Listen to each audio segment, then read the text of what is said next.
Hello and welcome to Bondcast, a podcast series where we discuss our views on the latest themes and events shaping rates markets. I'm Imogen Bachra and I'm joined today by our global market specialists, Joann Spadigam and Kevin Cummins. Okay, it was a central bank bonanza this week to round out most of the major central banks for the summer. We had the Bank of Japan, we had the Fed, and we are recording this on Thursday, fresh after the Bank of England. Perhaps we should start with the Fed, Kevin. I guess there are a variety of views following the meeting. I mean, it was less of a sort of important meeting than the Bank of England in the sense that no one really expected them to do anything. But of course, we were closely watching the forward guidance and the Powell's tone within the press conference. Am I right in kind of characterizing your view as the statement leaning a bit hawkish? But Powell in the press conference leaning slightly more dovish. And what else would you say were the key takeaways from yesterday's meeting? Yeah, I think you really summarized it well. I think, at 2 o'clock when the policy statement came out, the Fed really opted for as little edits that was required to make in the statement. There's the current conditions paragraph of kind of how things are currently, and the data have come in since the last FOMC meeting, and they refined those very much in line with expectations. Since the June meeting, we've obviously had a pretty soft June employment report at the start of September, with the unemployment rate creeping up to 4.1%. But at the same time, we also had inflation coming in softer than expected, particularly on the CPI report, which barely rounded to 0.1 on the month, and the composition within that CPI report is very constructive for the Fed, and it seems like it's giving them some more good evidence that they are feeling better and more confident about inflation on a sustainable basis, returning back to their 2% objective. But we can go more into it as far as the Q&A, but Powell definitely leaned in the more dovish direction relative to that statement, which for the most part, as I said, it was pretty limited in changes and edits. One area that I thought that they would have kind of taken a further step in the direction of moving sooner rather than later was in the forward guidance. They could have flipped that around to sound a bit more close to the timing of the first rate cut, but they obviously are a committee of 19, and perhaps they didn't have everyone quite on board with the change in the forward guidance, so they left it alone. I don't think that necessarily gets in the way of them easing at any meeting, for the next few couple meetings. But it was, the fact that they left it alone at 2 o'clock. I think you're right in that the market's interpretation of this was that it leaned more hawkish, that they would have kind of set the table for a cut within the statement, perhaps at the next FOMC meeting, which is in the middle of September. So that was the initial reaction, and not only just the markets, but our interpretation of it. And then once Powell started to talk, it seemed like he was kind of leaning in the other direction, where he was opening the door and kind of setting the table to go as early as September. He didn't explicitly come out voluntarily signaling September 18th that they're going to cut rates, but he sounded like in his mind there may be enough evidence here. He kind of made it suggested that if the data come in line with what they're thinking, a rate cut could come as soon as the September meeting. So that was a step further than what the statement did.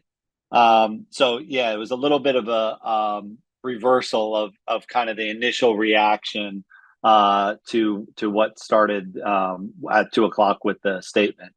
And the main takeaway, I think, is that they really avoided tying their hands. It seems like the committee as a whole will be on board to go as early as September. but they allowed themselves some flexibility. And this is something that Powell has emphasized, that policy is data dependent. They're only focusing on the meeting at hand and not necessarily what that means for the next couple meetings. But I think it's pretty clear that from listening to him, that if the data cooperate, and that's a big if, because we'll see how the data come in over the course of the next 7 weeks when they meet again.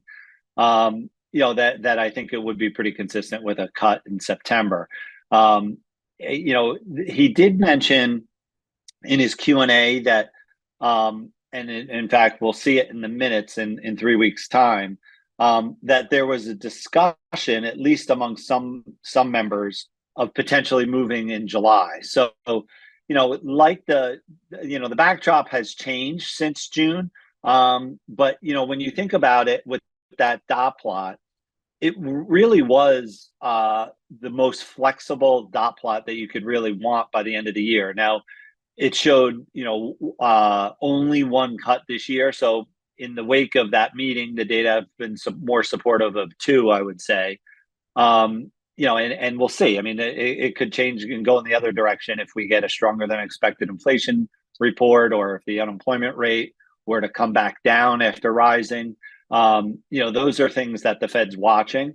And, it may be that, ahead of Jackson Hole, that they may not change their message just yet, and they want to see the beginning of September how the data unfold for August. But I think that meeting still holds in that the dot plot showed a variety of views, and I think that's right now is probably the composition of the committee. I mean, I think the majority of officials, given the backdrop of the latest data that we have, may be more inclined to go in September. But I do think that there are, and there could be someone who is pretty dovish that may have been leaning in the direction of a July cut, even though that doesn't seem like they certainly were in the minority there.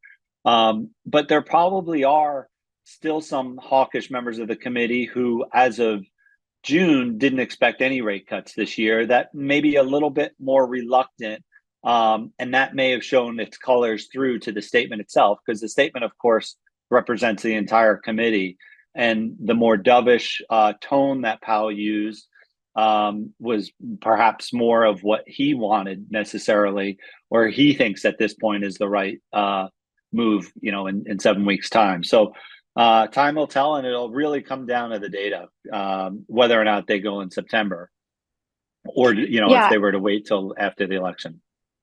I guess that leads me nicely onto the next question: is how has this kind of changed your policy outlook? I guess on paper, officially, we still have that first call in December. I should remind listeners that, as is always the case, unfortunately for our US economists and strategists, we record Bondcast on a Thursday, which is obviously 1 day or 24 hours ahead of the employment report tomorrow, which listeners will have in hand, but we don't have it in hand while we're recording this. But how are you thinking about how much tomorrow's employment data, for example, might matter for your Fed rate call? Yeah, I think it matters a lot from the perspective of, in particular, the unemployment rate. That really has been a key driver to Fed policy throughout time. And that was something that Powell made reference to yesterday, the importance of that. And he mentioned how he looked at it, the change from the low that we saw last April, when the unemployment rate was all the way down at 3.4%. And he made reference to, a 7/10 rise there. The problem for the Fed is that the unemployment rate doesn't move higher and then just by itself kind of move sideways. So usually it's pretty difficult to prevent from rising, and the Fed continues to cut rates until it's stabilized, at least. So I would think if we see another rise in the unemployment rate, or if it's a firmer 4.1 or something, or it just even stabilizes here, that it's probably a safe bet that they're going to move in September. That certainly seems to have shifted the narrative. In the statement itself, I mentioned, current conditions with regard to the labor market seemed a little bit more balanced than they were. They modified the description of the solid pace of job growth, the strength in payrolls. They modified that a little bit, but they also flagged that the unemployment rate has risen, even though it's still at a low level.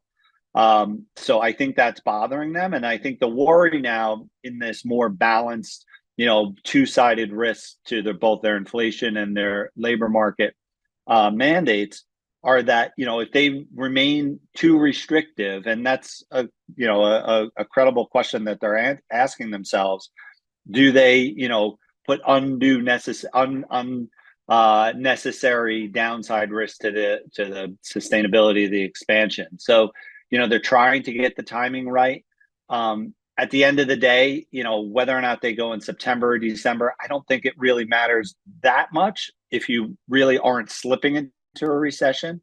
The data haven't yet signaled that sort of thing. It's clear that the data have stepped down this year, but but this is something that Powell has mentioned, that the private final sales to domestic purchasers has remained pretty solid. We were reminded of that last Thursday in the GDP report for the second quarter. Now, things can turn pretty quickly, and it usually happens very quickly in the labor market. But so far, that rise in the unemployment rate is clearly a signal that things are slowing down here, and the Fed just doesn't want to be too late to start cutting rates. So I can sympathize with their view that I think if we do see the unemployment rate tick up, or which earlier this week we had the Conference Board jobs hard to get index signaling that sort of pickup in the unemployment rate that we've had may have more room to go here. So, that's certainly a risk in the expectation for tomorrow on the unemployment rate. That I think if we do see a higher than expected unemployment rate, that's probably enough evidence to the Fed that September is a go.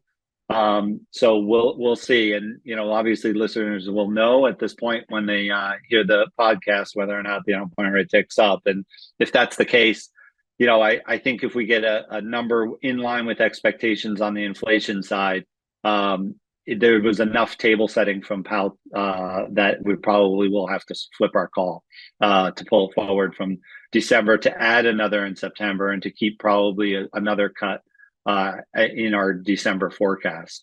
From a longer term perspective, there are risks to our forecast, I think, in the other direction, where we'll see how it's obviously an election season here in the U.S.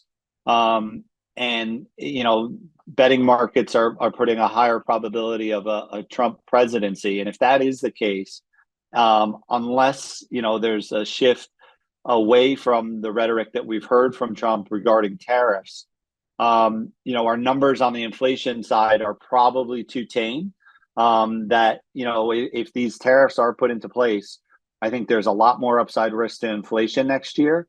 And if that's the case, we have the Fed, not in aggressive fashion necessarily. We have a pretty steady diet of rate cuts, but 200 basis points of rate cuts that we haven't folded into next year probably seems way too aggressive if inflation's starting to reaccelerate, if those tariffs go into place at some point in the middle of next year, or how quickly that spills over to the inflation data for consumers. So I probably we're certainly watching and listening for any sort of updates with regard to specificity, but we would have to reconsider if the Trump presidency looks increasingly likely heading into the November election, about the path forward.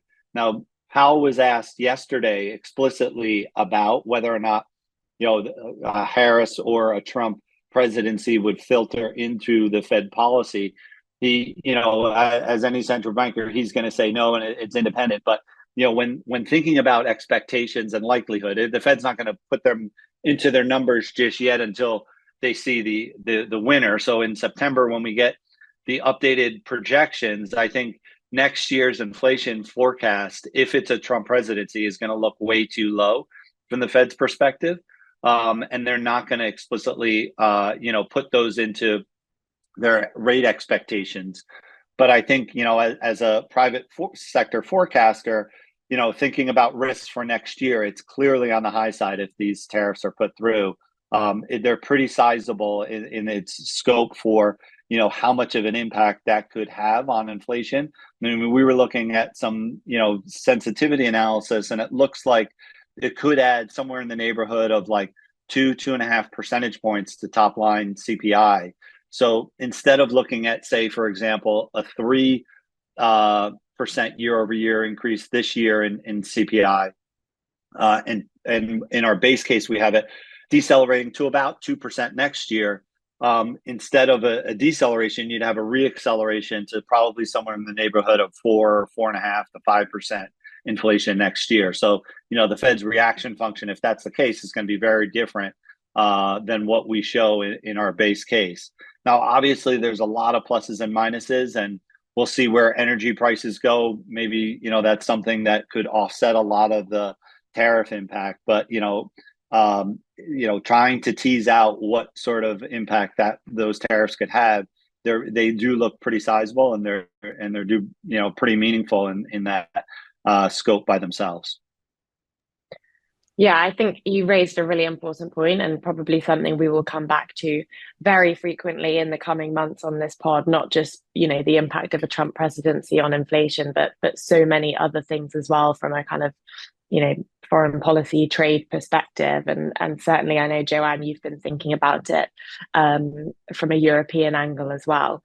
But perhaps not for today. We'll come back to that one in the coming weeks and months on this pod. So, Imogen, we also did hear from the Bank of England today with the first rate cut since 2020.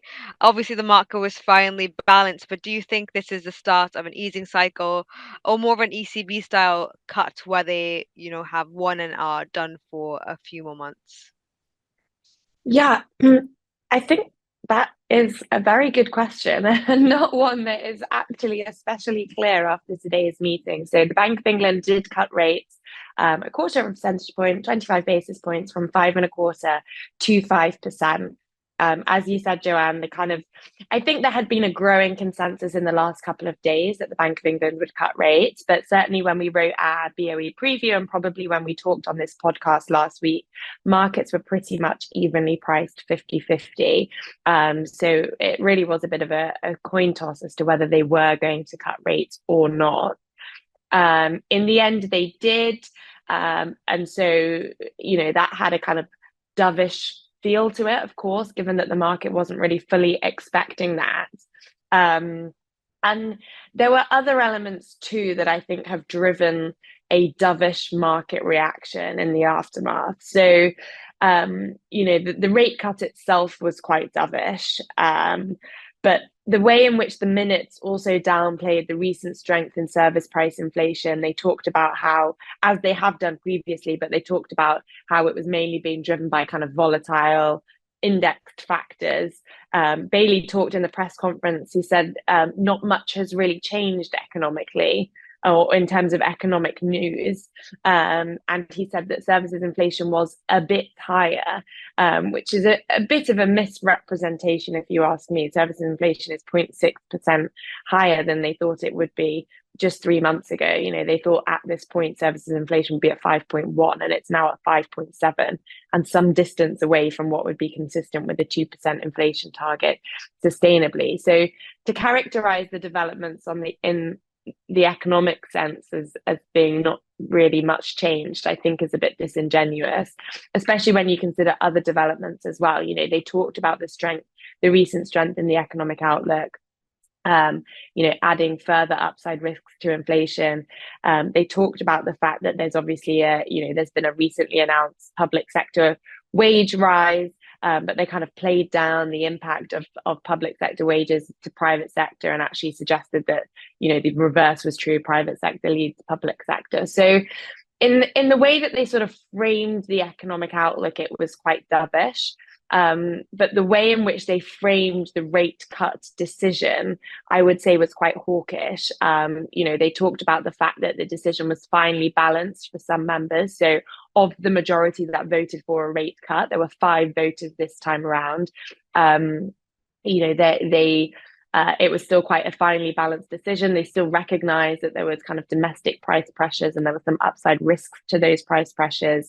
And they talked about the fact that, you know, they were cautious around sort of moving too fast or too quickly, and that, you know, this was about removing a bit of restrictiveness, but not necessarily, you know, the start of a very quick easing cycle. So ultimately, I think that more cautious tone probably prevails in the near term, i.e., not that we don't, you know, not that this is a one and done. And I've heard it already a few times today that, you know, perhaps they cut rates today because they know that headline inflation is going to rise over the coming months. Well, I think that's just about the worst justification ever for cutting rates, but may have been the way that they operated. But you know, I don't think that this is a one and done type scenario, but I really don't think that they validated you know, a back-to-back kind of cutting cycle here. So we think that they probably now go again in November. That will be when we get the next set of forecasts, the next monetary policy report.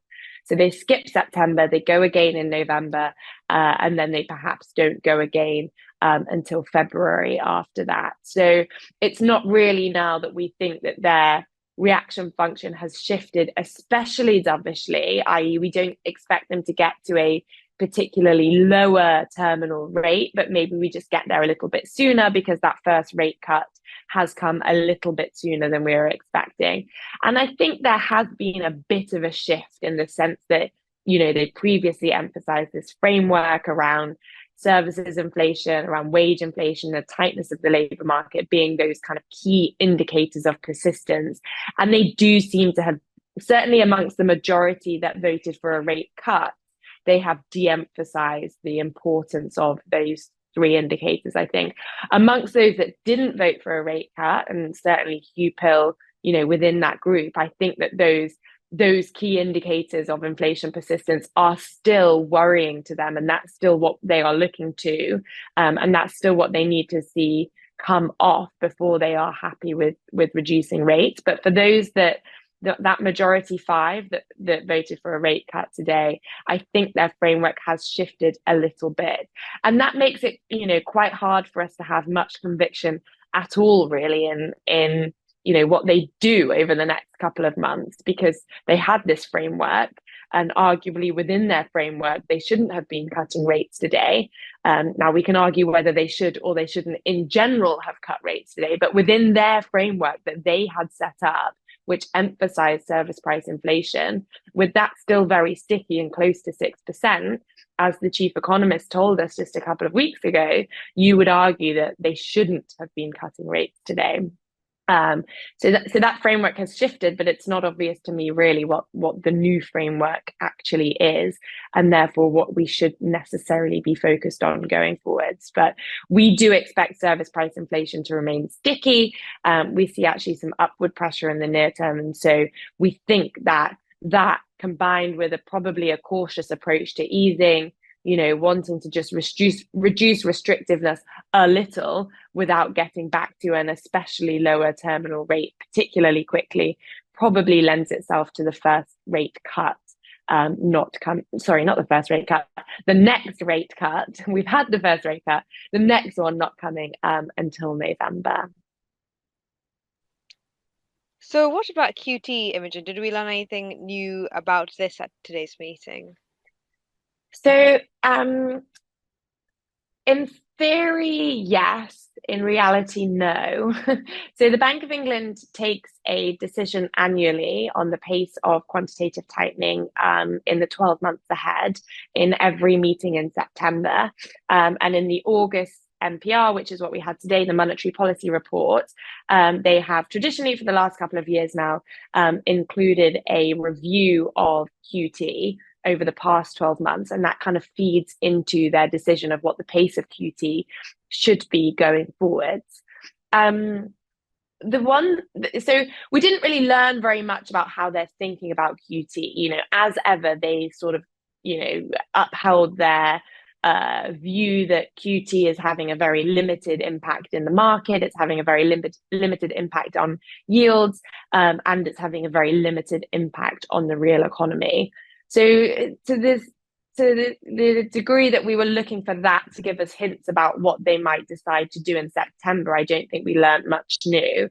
I might be getting into the weeds a little bit too much here, but there were a couple of things that I picked up on that I thought were interesting when we are considering the fact that they are making a decision on, really, we think whether or not to continue with active sales in September. The first was that although they still judge that QT overall has had quite a limited impact on the market, their assessment of the impact that QT has had on term premia in gilts has risen. So in 2023, they judged that QT had perhaps contributed about 10 to 15 basis points of the total rise in term premium or term premia. And this year, they judged that it perhaps added around 10 to 20 basis points. Now, arguably 5 basis points is kind of neither here nor there. But I did think it was interesting that they'd sort of increased the range of what they thought QT was having as an impact on gilt yields.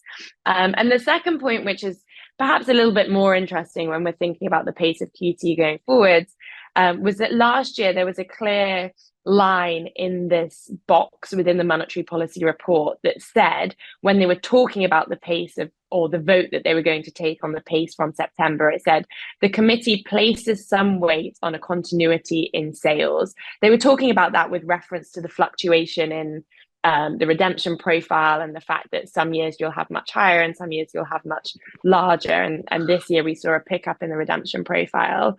But they did say they placed some weight on the continuation, on the continuity of sales. And that line wasn't included in the 2024 box. So, at the margin, I think both of those things kind of reinforce our long-held base case that QT active sales can end in September. I think we went through this last week, or I've certainly discussed it before on the pod, that it's not an especially kind of high conviction view, but there's nothing we've learned over the last couple of weeks, not from today's review in the monetary policy report, not from the kind of balance sheet discussion or the balance sheet speech that we had a couple of weeks ago, that makes me believe that active sales are any more likely to continue from September. I know that that's a little bit of an off-consensus view. I think certainly most people expect active sales to continue. It's not especially high conviction, but that view hasn't changed over the last couple of weeks. And if anyone wants to kind of get into the nitty-gritty with me of why I think that, I'm very happy to answer any questions over email. So how does all of this leave our market views from now onwards? So I think the market took today's meeting as quite dovish. We now have about 35 basis points more easing being priced in by the end of this year. So we've gone from about 50-ish basis points in total being priced to now an additional 35 after today's 25 basis point hike. So the market took today's meeting as dovish. What that pricing is really saying is that the market sees with certainty a rate cut in November, and then better than 50% odds or higher than 50% odds that is followed up with another rate cut in December. That feels a little bit too dovish to me. Like I said, I'm not sure that the BOE was giving the green light to kind of back-to-back rate cuts. So I would probably say that at the very front end of the curve, the market is priced a little bit too dovishly compared to our base case. And that obviously has implications for how we think about the rest of the curve as well, especially given how closely longer dated yields have been correlated with front end pricing of late. This week, we broke down below that 4% level in 10-year gilt yields. It came ahead of the Bank of England meeting, but nonetheless has remained below there since the Bank of England cut rates, which represents a kind of breakout to the downside of the sort of 30 to 40 basis point range that 10-year gilt yields have traded in over the past couple of months. And, despite the fact that the Bank of England cut rates today, which was a little bit earlier than we had been expecting over the last few weeks, I'm not really convinced that we've seen enough evidence that would make you believe that we should be breaking out to the downside in that yield range. A rate cut today doesn't necessarily mean a materially faster pace of hikes or a significantly lower terminal rate than previously. There has been progress that's been made in reducing inflation, but we think that that's likely to stall over the coming months. Growth has generally held up better than expected. The labour market's loosening, but probably not as quickly as the Bank of England would like. And then even, from a fiscal policy perspective, we haven't really touched on that much today, but of course, at the beginning of the week, we had Rachel Reeves kind of telling us about her audit of the public finances. And although, this Labour government has generally been making the right noises, I suppose, in terms of committing to the fiscal rules, and the market buys into that, I'm not sure that you should be any less worried about the fiscal backdrop now than you were kind of pre-election. Borrowing this year is already overshooting. We're only 3 months into the fiscal year, and borrowing is overshooting. And Labour have just committed to quite a sizable public pay rise. Which is obviously relatively costly too.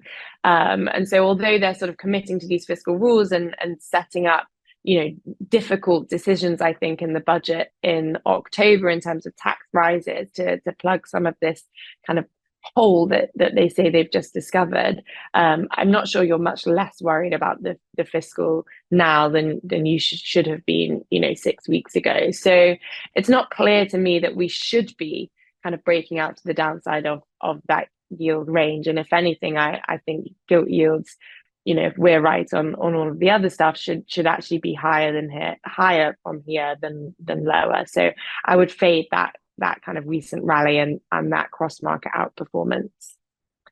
Okay, let's wrap up this week thinking about Europe. It was a little bit of a quieter week, I suppose, with the ECB having gone already, but we did get inflation data and GDP. Were there any key takeaways from that important data set this week?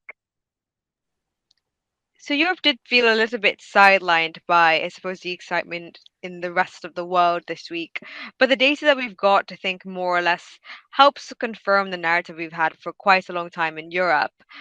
For the GDP side of things, it did come in very slightly higher than expected, up by 0.3% quarter on quarter for Q2 versus 0.2% expected. And I think in terms of inflation as well, some upside surprise just a little bit with 0.1% percentage points higher both in headline and core CPI, so 2.6% in headline and 2.9% in core. So I think nothing here particularly different or particularly exciting to shift the market one way or the other on the ECB. September still very much remains a base case for the next ECB cut. And I think in terms of our forecast for inflation, we still do expect that to come down to around 2% this year. So I think the impetus for further ECB cuts is still very much there. But I think that, of course, what's been driving European rates to some extent over the last few weeks has been the US narrative and the shift there. I think that, at the start of the year, we were getting lots of questions on whether or not the ECB could cut without the Fed. And, the market was able to price that in. But it does seem like the market is unable to uncouple European pricing with US pricing with what we've seen in the last few weeks. I don't really feel like it's a good place to push back necessarily on what markets are pricing in for Europe. What was interesting, of course, in the Fed as well was this shift in emphasis to the dual mandate, so growth and inflation. And perhaps with inflation numbers in Europe essentially confirming the narrative and coming in more or less in line with expectations, maybe the shift in focus moves a little bit to the growth picture in Europe, which we're seeing via forward indicators for Q3 as coming off a little bit and softening. So I think maybe that shift in emphasis as well might start to feed through a little bit in Europe with the growth side being a little bit weaker than expected for Q3. So I think, yeah, overall, a fairly inline set of data, which doesn't really shift our narrative very much for the ECB for now.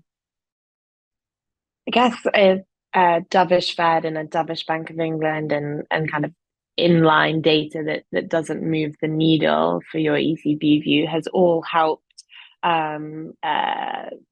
yields in the euro area rally. So if we think about Bunds, the German bond yield at the 10-year point of the curve, that's rallied back down to your target of 2.3%. What are you thinking about the direction of travel from here then for sort of longer dated yields? So we reset our bund target in around June to suggest that 10-year bunds should trade at around 2.3%. And that's essentially where we've got to at this point already. And I think that what's been interesting is that it still is the front end driving the curve, and it is still the front end driving where the 10-year rate is to some extent. So given the fact that we think that front end rates in Europe are more or less fair value at this point, I think that pricing in some probability of more than 50 basis points in Europe seems reasonable given that the data is coming in line, and seems reasonable given that we have had, I suppose, a 75 to 100 basis point range really for this year in rate cuts. It does seem to be that the front end is well priced at this stage. So to me, I think that for now, 10-year rates are really going to remain fairly range bound. The other factor that tends to be a key consideration for 10-year rates is supply. And I think that in August, supply, of course, usually tends to drop down in terms of the total amount or the gross supply amount for August. So I think with supply being a bit more quiet for August, the front end more or less in line with what we expect. I think it's a bit difficult to say anything other than we think that 10-year rates will remain fairly range bound at these levels, at least in the near future. September supply for this year, net supply is a little bit higher, so that's supply excluding redemptions and coupons.